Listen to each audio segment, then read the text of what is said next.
మొన్న 6వ తారీఖున ఏదైతే డిఎస్సి పేపర్ లీక్ కార్యక్రమాన్ని తీసుకొని నిరాహార దీక్ష కార్యక్రమాన్ని మాచర్లో చేయడం జరిగింది. ఆ కార్యక్రమంలో మా యువజన నాయకుడు, మిత్రుడు, మా కుటుంబ సభ్యుడు, నాకు ఆప్తుడు, నాకు తమ్ముడు లాంటి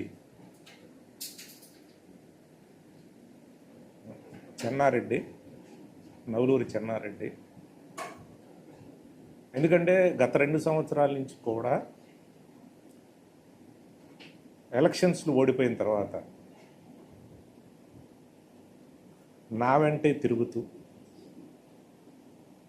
అన్ని విధాలా కూడా తోడుగా ఉన్న వ్యక్తి.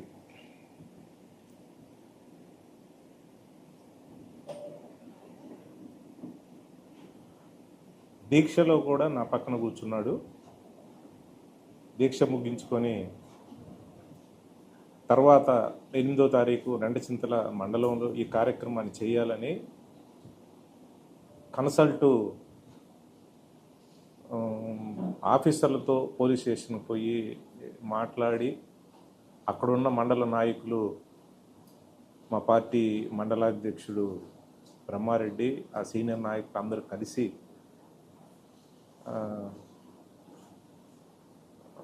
ఎస్ఐతో మాట్లాడి పర్మిషన్స్ తీసుకొని ఇంటికి వెళ్తూ ఉంటే దారి కాసి చంపిన పరిస్థితి. ఇది చాలా దురదృష్టకరమైన సంఘటన. ఎందుకంటే సొంత మనిషిని ఇంత దారుణంగా, ఎలాంటి కవ్వింపు చర్యలు కానీ ఎలాంటి గొడవలు లేకుండా చిన్న చిన్న ఆ విలేజ్లో వాళ్ళ కుటుంబ సభ్యులతోటి చిన్న చిన్న మనస్పర్ధలు అయితే ఉన్నాయి. దీన్ని ఈ విధంగా జరుగుతుందని మేము పార్టీలు ఎవరు కూడా మాకు అనుమానంగానే వచ్చిన పరిస్థితి లేదు. ఇలాంటి పరిస్థితుల్లో ఈ సంఘటన జరగటం మాకు చాలా బాధిస్తుంది. ఎందుకంటే మా పార్టీలో సీనియర్ నాయకుడు భాస్కర్ రెడ్డి ఇప్పుడు కాదు, గత 35 సంవత్సరాల నుంచి కూడా భాస్కర్ రెడ్డి అన్న మా కుటుంబానికి, పార్టీకి తోడుగా ఉన్న వ్యక్తి. ఏ విషయంలో కానీ ఎప్పుడు ఇబ్బందులు వచ్చినా, ఆయన ఏమి కావాలన్నా కూడా పార్టీకి కూడా ఆయన రెండో ఆలోచన లేకుండా ప్రతి ఎలక్షన్లో కూడా ఆనాడు కాంగ్రెస్ పార్టీలో ఉండి 2004 డీలిమిటేషన్ కార్యక్రమంలో ఆ మండలం మాకు కలిసిన తర్వాత 2004 కానివ్వండి, 2009, 2012, 2014, 2019, 2024 దాకా ఎక్కడా కూడా ఆ ఊరు యావత్తు కూడా మా కుటుంబానికి, పార్టీకి, జగనన్నకి అందరికి కూడా అండగా ఉన్న కుటుంబం. చిన్న చిన్న మనస్పర్ధల వల్ల ఇలాంటి దారుణమైన సంఘటన జరుగుతుందని మేము ఊహించలేని పరిస్థితి. ఇది చాలా బాధిస్తూ ఉంది. ఆ కుటుంబం నష్టపోవటం, అది ఎవరైతే తీర్చలేరు, ఆ కుటుంబానికి ఆ భగవంతుడు ఖచ్చితంగా తోడు ఉండాలని కూడా మనస్ఫూర్తిగా కోరుకుంటూ ఉన్నాను. యావత్ జగన్మోహన్ రెడ్డి కానివ్వండి, నేను కానివ్వండి, ఎంటైర్ పార్టీ భాస్కర్ రెడ్డి అన్నకి, కుటుంబానికి తోడుగా ఉంటాం ఎన్ని విధాలైనా సరే.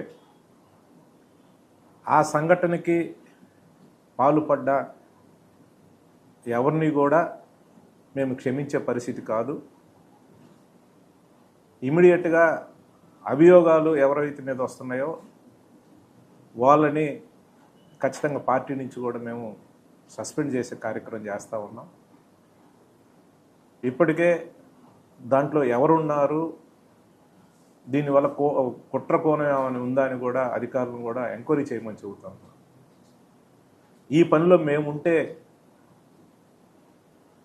మా కుటుంబానికి ఉన్న సన్నిహితం కానివ్వండి, ఆ కుటుంబానికి ఉన్నది కానీ మేము బాధలో ఉంటే ఈ ఎల్లో మీడియా కావాలని వీళ్ళు రాజకీయంగా వాడుకోవాలని ఈ సంఘటనలో మా తమ్ముడు వెంకటరామారెడ్డి పాత్ర ఉందని మొన్న జ్యోతి పేపర్లో ప్రముఖంగా పేరు ప్రస్తావించడం చాలా బాధించే విషయం.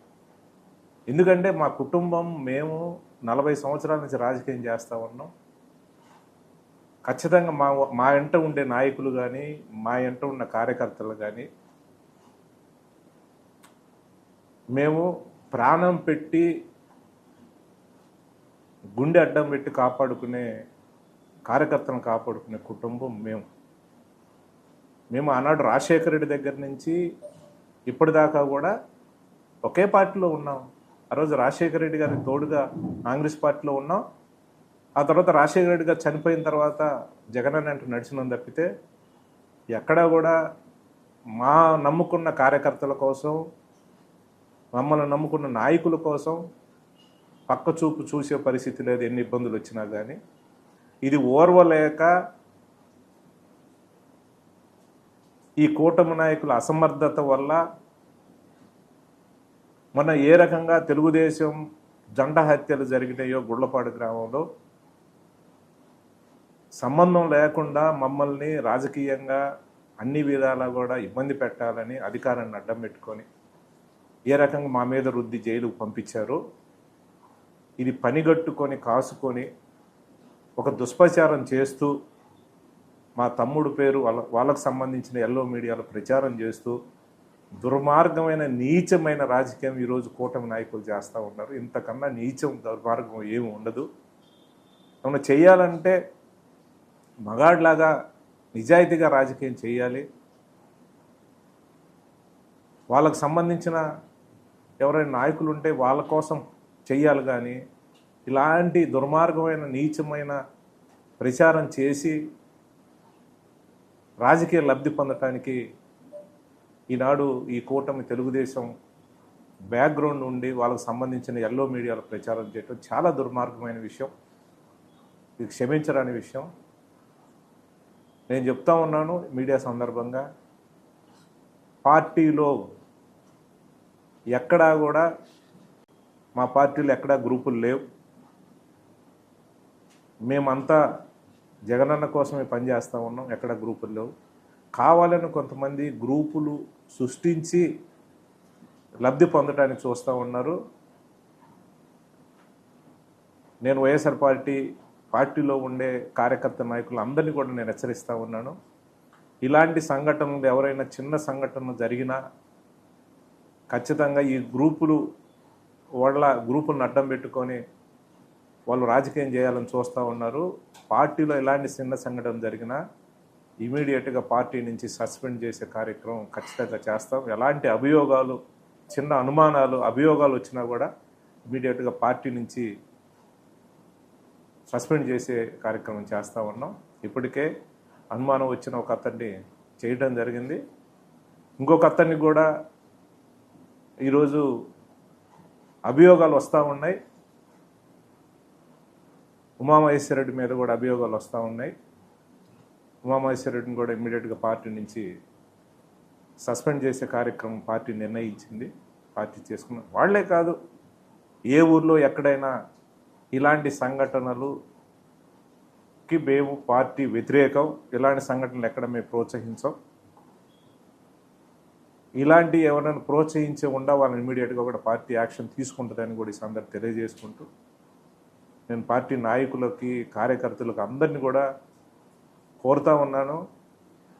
ఈ చిన్న పొరపాట్లు ఏదన్నా ఇలాంటి సంఘటనలే కాకుండా చిన్న పొరపాట్లు ఏం జరిగినా కూడా ఇలాంటి మనస్పర్ధల వల్ల సంఘటనలు జరిగితే దాన్ని అడ్వాంటేజ్గా తీసుకొని దుష్ప్రచారం చేయడానికి ఎల్లో మీడియా ద్వారా చేయటానికి వాళ్ళు ప్రయత్నం చేస్తూ ఉన్నారు. కాబట్టి దయచేసి అప్రమత్తంగా ఉండాల్సిన అవసరం ఉంది.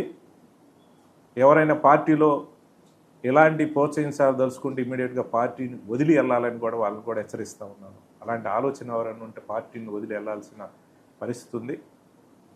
దయచేసి ఇలాంటి సంఘటనలు జరగకుండా ముందు ముందు జాగ్రత్తగా ఉండాలని కూడా నాయకుడిని కార్యకర్తలను కోరుతా ఉన్నాను. ఏదైతే మిత్రుడు చెన్నారెడ్డి ఈ పేరు గుర్తొస్తేనే కూడా మనసు కలిసివేసే పరిస్థితి.